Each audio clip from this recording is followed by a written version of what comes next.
Selamat pagi. Saya akan membahas tentang filsafat kebudayaan.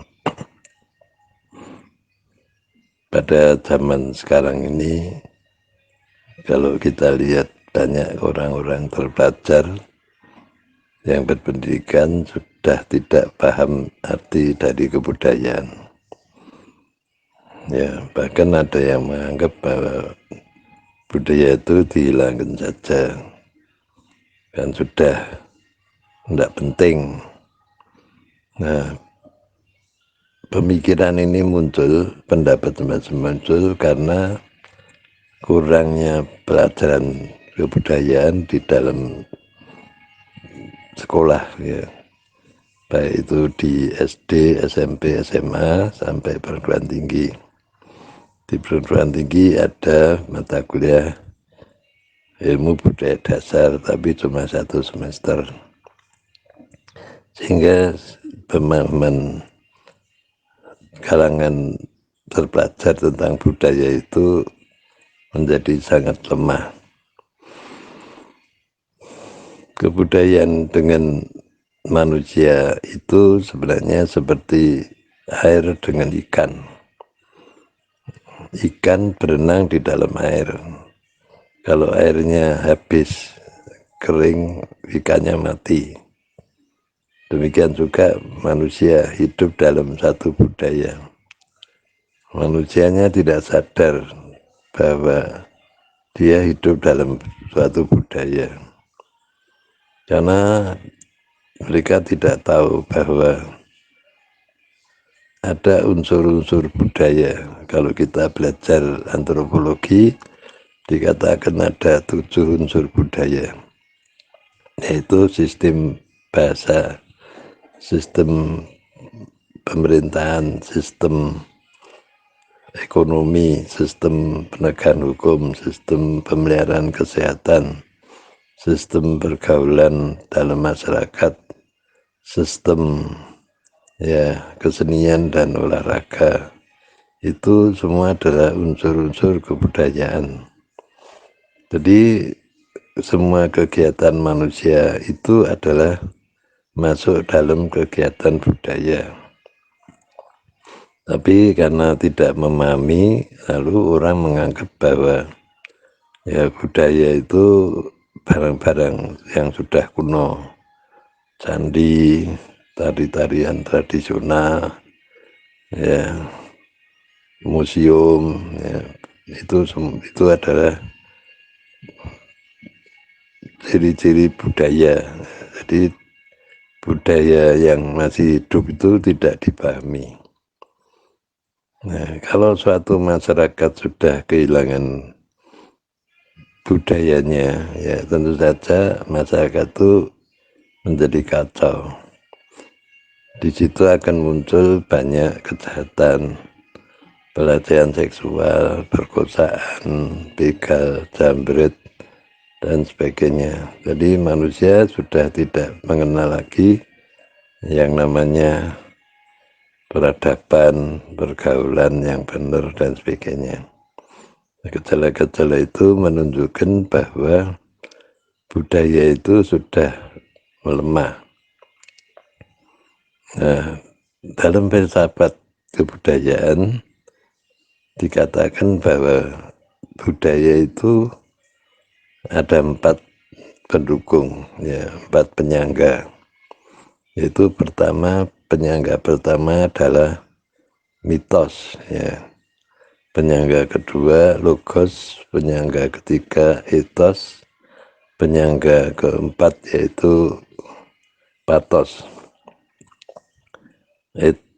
Pertama mitos. Mitos itu jangan diartikan dongeng-dongeng tahyulnya. Dongeng-dongeng itu mitologi. Mitologi itu adalah cara bagaimana pada zaman dulu orang menuntun satu pemikiran, satu pemahaman tentang sesuatu yang besar, maka dilukiskan dalam bentuk mitologi itu. Jadi mitologi itu dongeng, tapi di dalam dongeng itu ada pesan-pesan yang membuat orang mempunyai nilai-nilai yang perlu dipegang. Hanya karena orang sudah banyak tidak mempelajari, jadi tidak tahu arti daripada mitologi itu. Akhirnya metodologi ya dianggap dongeng anak kecil yang tidak ada gunanya. Misalnya contohnya cerita Nawang Wulan dan Joko Tarub, itu ya dianggap dongeng anak-anak kecil, padahal di situ cerita itu mengandung nilai yang perlu dipahami. Nah, dalam kehidupan modern maupun kehidupan yang selama-lamanya saya kena kedatang. Kemudian itu mitologi yang atau mitos tadi. Kemudian yang kedua logos. Nah, orang punya akal budi pikiran, maka budaya itu adalah hasil dari akal budi manusia. Ya, itu orang menyebut budaya itu dari kata budidaya. Jadi manusia melakukan segala budidaya untuk mengatasi masalah yang dihadapi. Maka mereka menggunakan rasionya, menggunakan akalnya, yaitu yang disebut dengan logos. Unsur pendukung kedua, penyangga kedua, itu logos. Lalu etos, ya, penyangga ketiga. Etos adalah satu prosedur, satu cara bagaimana kita menjalani kehidupan supaya apa yang kita inginkan bisa tercapai. Nah, jadi kita mengendaki sesuatu yang kita butuhkan tidak serta-merta kita merebut dari orang lain, tapi kita harus menggunakan cara yang benar sehingga apa yang kita miliki itu menjadi sah, tidak menimbulkan suatu perebutan ya. Tapi kalau tidak ada etos, maka kacau juga di dalam masyarakat itu. Orang saling berebut. Ya, kemudian yang keempat yaitu patos.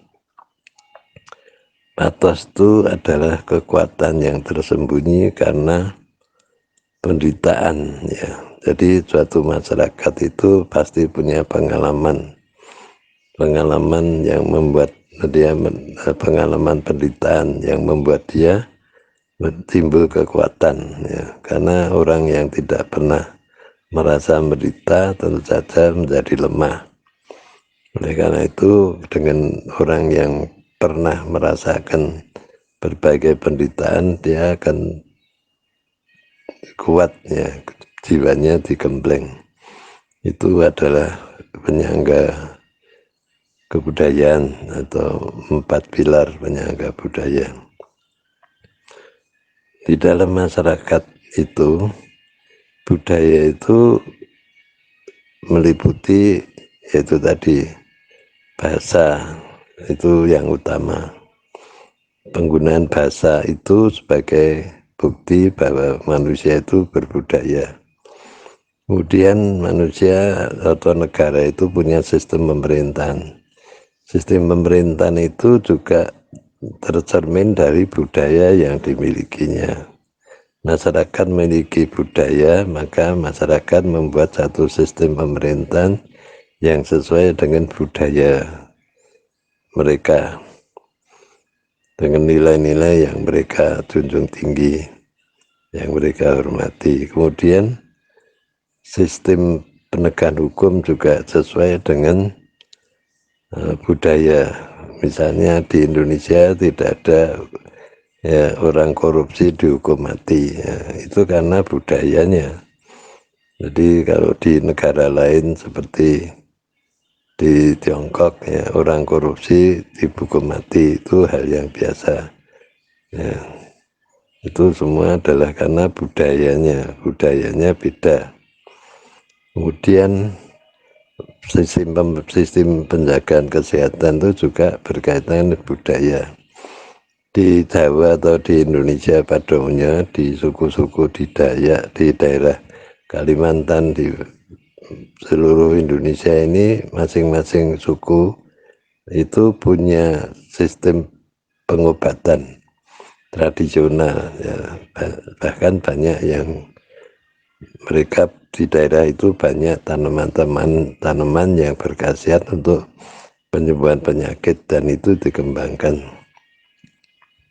Tapi karena sistem pengobatan tradisional itu kurang mendapat perhatian di Indonesia, justru yang diutamakan adalah pengobatan baratnya, yang medis barat yang dianggap lebih ilmiah, maka pengobatan tradisional itu ya kurang mendapat perhatian.